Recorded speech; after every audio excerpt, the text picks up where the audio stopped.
اعوذ باللہ من الشیطان اللعین الرجیم بسم اللہ الرحمن الرحیم السلام علیکم یا علی مدد۔ مومنین و مومنات کی خدمت میں آج ایک بے انتہا مجرب ترین وظیفہ عمل لے کر آئے ہیں۔ آپ اگر اس وظیفے عمل کو کریں گے تو یاد رکھیے کوئی بھی بلا، کوئی بھی مصیبت، کوئی بھی پریشانی، آفت یا ناگہانی آپ کے پاس بالکل بھی قطن بھی نہ آ سکے گی۔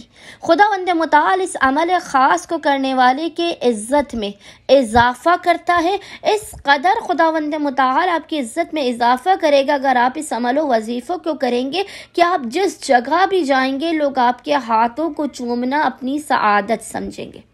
خداوند متعال اس عمل خاص کو کرنے والے کو رزق حلال و کثیر ادا کرتا ہے۔ اس کے رزق و روزی میں بے پناہ برکت ہوتی ہے۔ آپ اس عمل کو کریں گے، آپ کی ہر ضرورت، ہر حاجت آپ کی پوری ہو جائے گی۔ آپ کی کیسی بھی حاجت ہو، فقط آپ نے 1 منٹ سے بھی کم کے اس وظیفے عمل کو کرنا ہے۔ آپ دولت کے لیے کریں، چاہے گھر کے لیے کریں، گاڑی کے لیے کریں، محبت کے لیے کریں، نوکری کے لیے کریں، کسی بھی حاجت کے لیے آپ اس وظیفے عمل کو کریں۔ مختصر ترین وظیفہ عمل، ہزاروں لوگوں کا آزمایا ہوا تمام پریشانیوں کا یہ مختصر ترین عمل و وظیفہ ہے۔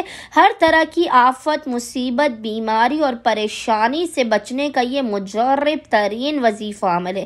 آپ اس وظیفے عمل کو کریں گے، بیماریاں آپ سے دور ہو جائیں گی۔ بس مومنین نے کرنا یہ ہے کہ آپ نے سورہ قدر کو یاد رکھیے گا، سورہ قدر کو باوضو ہونے کے بعد محمد و آل محمد پر 3 مرتبہ 3 ٹائمز درود بھیجنے کے درمیان میں 3 مرتبہ سورہ قدر کو پڑھ کے اپنی ہتھیلیوں پر پھونک مار کے وہ ان ہتھیلیوں کو اپنے چہرے پر اور اپنے جسم پر مل لینا ہے۔